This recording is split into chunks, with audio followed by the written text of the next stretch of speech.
Mais donc l'idée, c'est effectivement d'utiliser toutes les données qu'on reçoit de la part des épidémiologistes sur le terrain pour essayer de mieux comprendre en fait comment les maladies, notamment le choléra, se propagent, pour d'une part améliorer notre connaissance, mais aussi pour pouvoir mieux influer sur ces épidémies, et notamment avec les outils qu'on connaît, le vaccin, le traitement, pouvoir justement avoir des meilleures mesures de contrôle. Donc c'est effectivement une discipline qui est assez intéressante.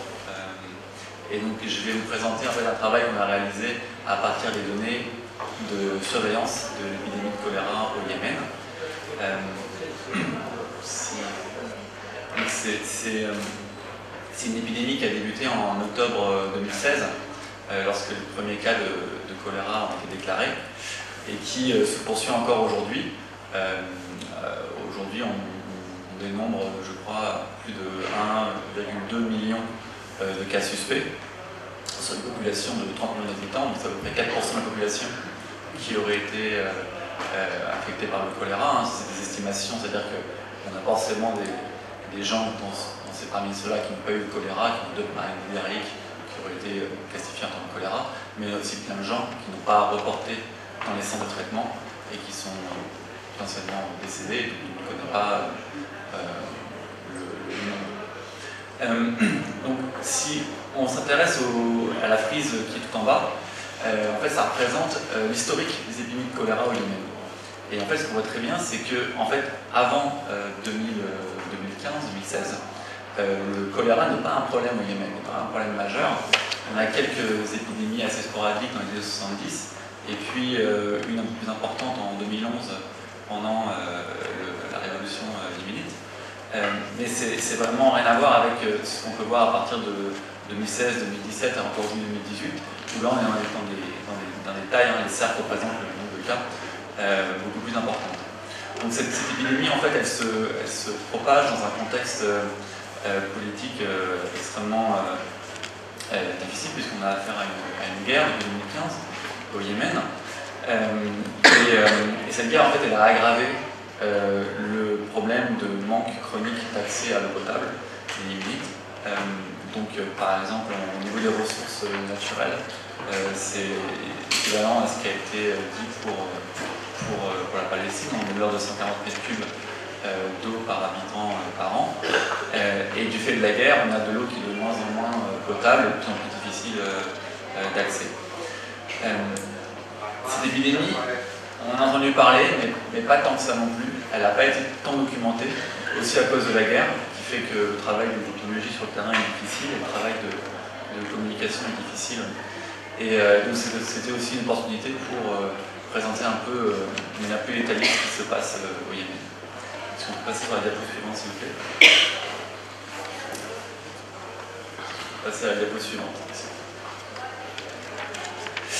Donc, là, c'est juste pour vous présenter un peu qu'est-ce qui, moi, en tant qu'épidémiologiste, m'intéresse dans cette épidémie de choléra, en quoi est-ce qu'elle est atypique, pour essayer de voir vivement pourquoi est-ce que cette épidémie est atypique.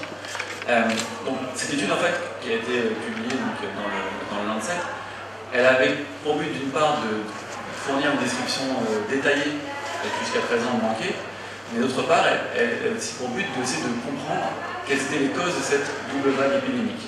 Et je dis double vague parce que, comme vous voyez, dans le graphe bleu en haut, vous avez deux vagues, une petite et une grande. Et ces deux vagues, en fait, elles représentent le nombre de cas journaliers de choléra au Yémen, entre octobre 2016 et mars 2018. Donc on a une première vague qui est petite et une deuxième vague beaucoup plus grande.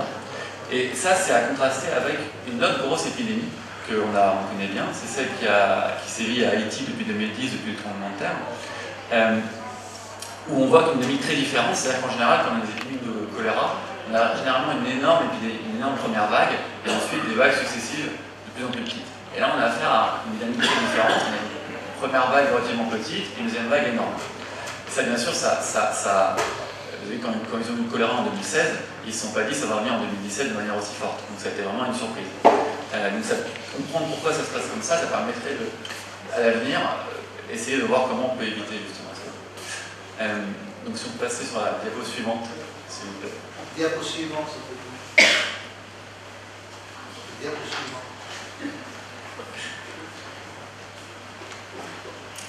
Et donc, pour essayer de comprendre comment on fait ça, je vais peut-être vous dire deux mots de ce que c'est que la modélisation et pourquoi on fait ça. Donc, l'idée, c'est que les épidémies, notamment celles de choléra, elles dépendent de beaucoup de facteurs. On a des facteurs environnementaux, des facteurs démographiques, des facteurs liés à la bactérie, qui font que la dynamique résultante, elle va dépendre de tous ces facteurs de manière assez complexe. Et c'est difficile d'entrelacer le rôle de chacun de ces facteurs.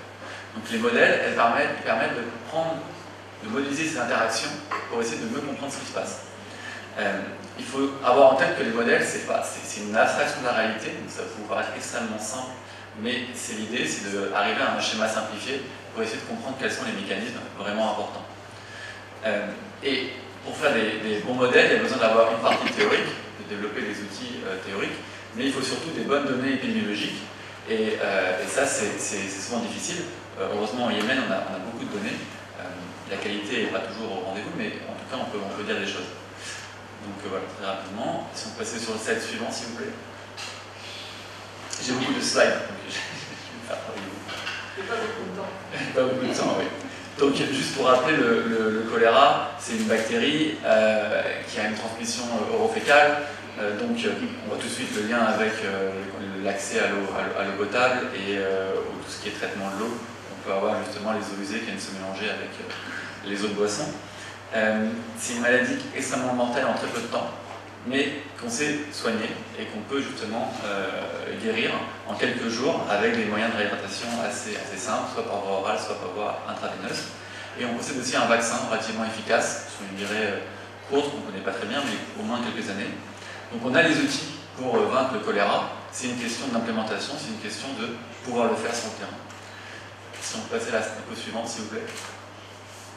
Suivre la diapo suivante, s'il te plaît. Suivre. Faut décompter le montant. Donc, le contexte au Yémen est suivant. Donc, on a une guerre avec deux forces qui s'opposent. D'un côté, les Houthis, qui ont pris la partie en rouge, qui comporte la capitale Sanaa aussi, et la partie dirigée par la coalition, qui contrôle la nouvelle capitale, Aden, avec une zone de front extrêmement flexible, qui change au gré des combats. Et donc, la guerre, c'est un contexte propice au choléra, puisqu'on a des déplacements de population, donc c'est des gens qui sont infectés, ils vont déplacer la bactérie dans d'autres endroits. On a un accès aux hôpitaux qui est assez difficile, donc forcément on peut avoir des mortalités très grandes. On a des bombardements qui vont toucher des installations de traitement de l'eau et des déchets, qui vont avoir un impact direct ensuite sur le poste de la maladie. On a une augmentation du prix de l'essence. On sait qu'au Yémen, il faut forer très profond pour avoir de l'eau. Donc s'il n'y a pas d'essence, on ne va pas forer. Donc voilà le lien direct. Et puis on a des pénuries de produits d'hygiène de base qui font qu'on peut à peine se laver les mains avant chaque repas. Diapo suivante, s'il vous plaît. Donc dans ce contexte, l'accès à l'eau potable il a pu être mesuré en fait, avant et après la guerre. Et donc si on parle en termes d'accès aux sources d'eau améliorées, c'est-à-dire l'eau courante, les puits protégés ou de l'eau en bouteille, quoique l'eau en bouteille, on n'est pas sûr de comment elle est remplie, donc c'est pas toujours un gage de qualité. On voit qu'avant la guerre, seuls 59% des Yéménites avaient accès à une source d'eau améliorée. Et depuis mars 2015, la carte en rouge vous montre les gouvernements en rouge où cette situation s'est dégradée. Dans la majorité des gouvernements, ça s'est dégradé. Dans certains, c'est resté inchangé. Dans seulement deux, ça s'est amélioré au niveau des mesures. Mais globalement, une situation qui s'est dégradée. Et donc, on a un terrain qui est très propice au choléra et il ne manque plus que l'introduction du choléra. Et cette introduction, en fait, on n'a pas encore la vérification absolue, mais on pense qu'elle s'est faite via les routes migratoires, puisque en fait le Yémen, malgré ce pays est en guerre et très dangereux, ça reste une route migratoire très importante pour tous les gens d'Afrique qui veulent rejoindre les pays du Golfe dans l'espoir de trouver une qualité de vie un peu meilleure. Donc, notamment, il y a des passages depuis la Somalie, depuis l'Éthiopie, et ça, c'est des pays où le choléra est endémique, et notamment où il y a eu des très grosses épidémies en 2015 et 2016. Donc, c'est peut-être pas si étonnant de voir qu'en 2016, diapo suivante s'il vous plaît, en 2016, on a cette première vague qui démarre en fait, peu après les épidémies dans les autres pays limitrophes. Et juste quelques chiffres. Donc entre octobre 2016 et mars 2018, on a recensé donc 1,1 million de cas suspects. Au niveau de MSF, on a eu jusqu'à 25 centres de traitement. Donc c'est la courbe en bleu ici, là, où vous voyez là, le nombre de cas hebdomadaires. Dans l'as d'abscisse, en X, vous avez le temps, en Y, vous avez le nombre de cas. Et en rouge, ça représente les cas traités par MSF. Donc c'est 10% des cas traités, c'est 100 000 personnes, c'est énorme, mais ça reste que 10%. Il y a eu environ 2400 décès qui ont été enregistrés, ce qui fait un taux de létalité de 0,2%. Donc c'est en dessous de ce qu'on appelle les seuils d'alerte de l'OMS. Mais on voit que ce taux de décès, sur le graphe ici en deuxième, là, il varie au cours du temps. Et parfois il a atteint des chiffres jusqu'à 3% au début des vagues. Et on a une épidémie qui s'est propagée sur pratiquement tout le territoire, parce que 90% des districts ont été affectés. Et la population des enfants de moins de 5 ans est la première touchée, avec 30% des cas et 20% des décès. Et là, vous avez une petite carte qui vous montre l'hétérogénéité au niveau du choléra. Donc la modélisation, à quoi elle s'intéresse? On va s'intéresser justement au potentiel rôle des précipitations dans cette épidémie. Donc ce que j'ai présenté ici, c'est un schéma ou un graphe où en haut, en noir, vous avez la courbe épidémiologique avec les deux vagues, et en bleu, en dessous, en miroir, vous avez les précipitations journalières au Yémen. Ce qu'on voit, c'est qu'on voit qu'il y a un lien, en tout cas, entre une première vague qui démarre pendant la saison sèche, et qui est relativement faible, et la deuxième vague qui redémarre au début de la saison des pluies en avril 2017. Et là, on voit que ça redémarre très rapidement. Donc, ensuite, ce qu'on aimerait faire, c'est justement de pouvoir mieux quantifier ce lien. C'est pas juste visuel. Est-ce qu'on peut le quantifier un peu plus? Donc, sur la diapo suivante, on s'est intéressé vraiment à cette phase entre avril et juillet 2017, où l'épidémie augmente de manière exponentielle, et ça correspond à la première partie de la saison des pluies. Et donc, ce qu'on s'est intéressé, c'est essayer de savoir est-ce qu'on pouvait quantifier cette association entre pluie et risque de choléra, d'une part. Deuxièmement, on s'est aussi rendu compte que la période du ramadan, en tout cas sur le terrain, et dans le trafic aussi on le voit, elle correspond à une deuxième phase d'accroissement de l'épidémie. Et donc est-ce que ça c'est purement quelque chose qu'on voit au niveau national, ou est-ce que c'est quelque chose qu'on peut aussi mesurer? Est-ce qu'il y a des comportements à risque pendant cette période-là qui auraient pu favoriser la propagation du choléra? Et troisièmement, on s'intéresse aussi à l'hétérogénéité spatiale, c'est-à-dire, là vous voyez qu'il y a une carte en haut avec l'hétérogénéité spatiale au niveau des cas, et en bleu au niveau de la pluie. Donc est-ce qu'on peut lier ces deux choses ensemble de manière quantitative? Donc je ne vais pas rentrer en détail dans l'aspect mathématique, mais juste pour vous donner un peu plus d'éléments, on s'est intéressé à essayer de modéliser l'effet de la pluie cumulée sur 7 jours sur le risque d'avoir le choléra sur les 10 jours suivants, au niveau des districts de tout le Yémen. On s'est aussi essayé de mettre dans le modèle une variable qui permet de mesurer en quoi la période associée au ramadan peut être une période où il y a plus ou moins de risque. Mais pas forcément la direction du risque au début dans le modèle. Et enfin, on a mis dans le modèle aussi des ingrédients, si vous voulez, qui permettent de mesurer la vulnérabilité des districts, puisqu'on a une grosse hétérogénéité spatiale. Certains districts ont des accès à des ressources d'eau beaucoup plus faibles que d'autres. Les districts plus urbains, plus ruraux, aussi ça joue. Et donc tout ça, c'est un peu inclus dans le modèle, si vous voulez. Et le modèle, ce qui permet, c'est de quantifier en fait tous ces facteurs.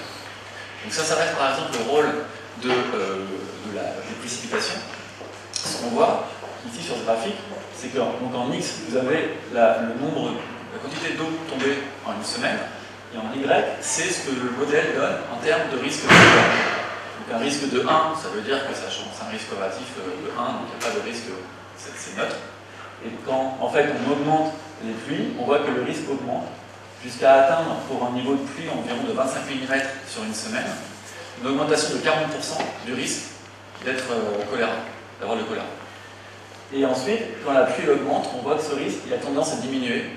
Et ça, c'est un effet qui est assez intéressant, c'est le fait que quand il pleut beaucoup, ça va avoir tendance à nettoyer le sol en fait. Et ça va diminuer la concentration de bactéries et potentiellement on peut avoir moins de risque d'avoir choléra si on peut.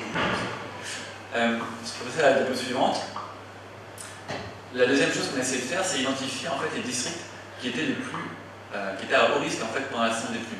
C'est-à-dire que chaque district va répondre de manière différente à la pluie, en fonction de la pluie qu'il reçoit, mais aussi en fonction de ses capacités. Et ce qu'on a pu regarder ici, c'est en fait vraiment pouvoir quantifier, dire tel district a priori a un risque plus élevé. Ça peut paraître un petit peu un travail purement numérique, mais en fait ça permet derrière de pouvoir un peu classer les districts par ordre de priorité en termes d'intervention derrière qu'on va pouvoir faire. Donc là vous avez la carte. Et enfin, ce qu'on a pu aussi mesurer, c'est que pendant le Ramadan, le risque d'avoir le choléra a augmenté de 19% par rapport au mois d'avant, indépendamment de l'effet de la pluie. Donc ça veut dire que bon, ça a été aussi un facteur de risque supplémentaire, pas le même que celui de la pluie, mais un risque aussi. Et ça, on pense que c'est lié en fait au fait que c'est une période où il y a le fait qu'il y ait des repas entre plein de personnes, ça peut favoriser l'échange de la bactérie, mais aussi au niveau des restaurants, des ventes ambulantes de nourriture. On sait que c'est aussi un facteur de risque assez important pour le choléra, et c'est une période assez propice à tout ça. Donc, si on passe à la diapo suivante, s'il vous plaît. S'il vous plaît. Diapo suivante, pardon. Donc, l'utilité pour la vaccination, je vous l'ai dit, ce travail permet de sélectionner en fait les 10 districts à plus haut risque, qui représentent une population de plus de 2 millions d'habitants. Et ces districts ont pu avoir une vaccination de 2 doses à 15 jours d'intervalle, avec une couverture raisonnable, plutôt bonne, de 60-70%. Mais des conditions extrêmement difficiles de vaccination, notamment à Odeida, situé ici, donc sur un port sur la mer Rouge, c'est le principal point d'entrée pour tout ce qui est ravitaillement, et qui en ce moment est au milieu d'une bataille acerbe entre les deux clans pour essayer de récupérer ce port. Et donc la vaccination a eu lieu à ce moment-là, avec les hôpitaux bombardés, enfin, on peut imaginer un peu le chaos. Mais la vaccination, on essaie vraiment de la guider du mieux possible, tout en essayant de le faire avec les contraintes politiques et les rigueurs. Donc si on passe sur la diapo suivante, donc, juste pour résumer en fait l'interprétation d'un point de vue épidémiologique, qu'est-ce que c'est que cette épidémie? C'est une épidémie qui démarre à la fin de la saison des pluies 2016, c'est-à-dire vraiment dans une période qui n'est pas très propice à la propagation du choléra. Cependant, cette épidémie, elle va quand même se propager sur une première vague, et en fait, elle va jouer un rôle, elle va ensemencer du choléra, si vous voulez, un peu sur tout le territoire. Et en fait, c'est vraiment au retour de la saison des pluies, en avril 2017, sur la diapo suivante, que les conditions vont être propices. On va avoir l'explosion du nombre de cas. La première saison des pluies va s'arrêter en juin 2017, ça correspond à la période où le Ramadan commence, et donc on a vu qu'il y avait un risque additionnel associé, et l'épidémie va piquer à la fin du Ramadan. Ensuite, il y a la deuxième saison des pluies, qui va se passer en juillet-août 2017, qui va correspondre à cette espèce de plateau au niveau de la courbe d'incidence, et c'est vraiment quand la saison des pluies s'arrête, en septembre, que l'épidémie commence vraiment à décroître. Donc on a vraiment un lien presque assez causal entre la précipitation et le choléra. Mais bien sûr, on voit bien que il ne peut pas du choléra. C'est-à-dire que c'est lié à tout le problème de l'accès à l'eau potable et du fait que sûrement que les eaux de pluie sont une ressource très importante pour cette population. Et donc voilà. La situation actuelle pour terminer. Donc en 2018, on pouvait s'attendre à ce que le choléra, l'épidémie redémarre pendant la saison des pluies. Et c'est effectivement ce qu'on a vu. La plutôt bonne surprise, c'est que ce n'est pas une épidémie qui est aussi grosse que celle de 2017. C'est là vous avez la troisième vague, si vous voulez. Mais si on compare à la première vague, dans ce zoom ici, on voit qu'on est beaucoup plus haut, on est 2 fois plus haut que la première vague. Donc si vous voulez, on reste quand même avec à l'heure actuelle, il y a je crois 15 000 cas suspects par semaine. Donc c'est énorme. Et donc en fait, ce qu'on voit, c'est qu'on peut s'attendre en fait, dans les années qui suivent à avoir probablement du choléra endémique au Yémen, avec des vagues saisonnières tous les ans. Et donc ça veut dire que ça, en termes de stratégie pour essayer de contenir l'épidémie et l'éliminer, il faut passer d'un mode où jusqu'à présent on était un peu dans l'urgence, on essayait de pallier au plus pressé, à vraiment une stratégie à moyen voire long terme, c'est-à-dire vraiment identifier où sont les districts, voire les sous-districts vraiment à haut risque, vacciner ces endroits, avoir des interventions WASH, donc c'est Water and Sanitation and Hygiene, pour vraiment arriver à un peu ce qu'on voit en Haïti à l'heure actuelle, c'est-à-dire vraiment une incidence qui a vraiment diminué, mais ça demande un effort vraiment de la part de tous les partenaires qui à l'heure actuelle n'est pas encore à la hauteur.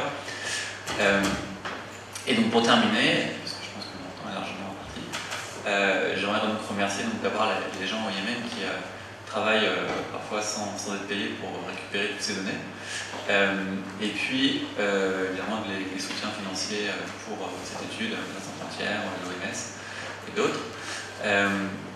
Et bien sûr, je vous remercie pour votre attention.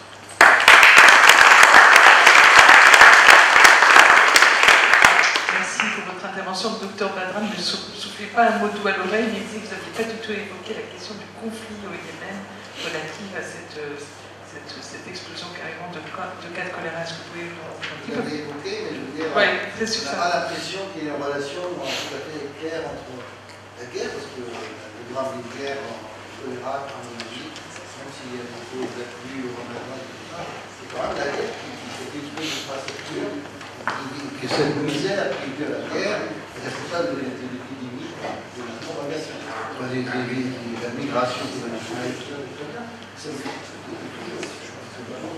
Est-ce que la guerre n'est pas un élément central, primordial, facteur majeur de cette crise? Ce qu'on voit en fait, c'est déjà avant la guerre, le Yémen est en situation catastrophique. Donc effectivement, la guerre n'arrange rien, et aujourd'hui, effectivement, de ce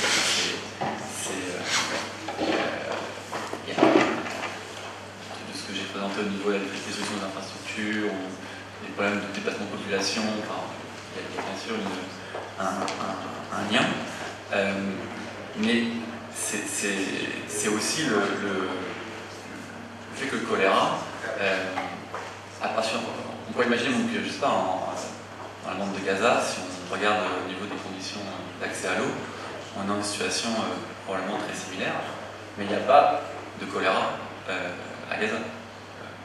Mais si jamais c'était introduit, et ça c'est ce qu'on a pu voir avec cette introduction, potentiellement on pourrait avoir une grosse épidémie. C'est-à-dire que c'est vraiment multifactoriel. Et la guerre a vraiment aggravé, mais ça serait un peu caricaturé de dire que qu'est-ce que la guerre. Je ne veux pas vraiment dire que c'est vraiment dire la guerre plus qu'autre, mais ce qu'on essaie de voir, c'est vraiment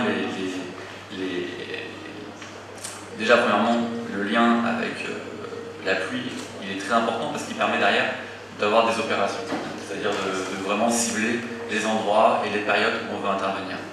Après, il y a un travail qui est nécessaire, c'est d'aller plus profondément, de voir les mécanismes. C'est-à-dire, est-ce que c'est dû à quel type de la transmission? Est-ce que se fait parce que c'est de la consommation d'eau de surface? Est-ce que c'est la transmission parce que les nourritures sont contaminées? Parce que l'irrigation se fait avec de l'eau contaminée? Et ça, on n'a pas encore la réponse. Ça demande des investigations au niveau du terrain qui, là, à cause de la guerre, sont très difficiles à faire parce qu'au niveau de toutes ces études sur le terrain. Donc, je me souviens qu'on avait discuté que par rapport au titre, c'est vrai que c'est un titre qui est fort, mais voilà, sans vouloir enlever le rôle de la guerre, je pense qu'il faut vraiment prendre en compte l'aspect multifactoriel. Merci à vous, vous êtes un show, merci à Sans Frontières pour le travail extraordinaire qu'ils font au Yémen et ailleurs. C'est toujours un honneur.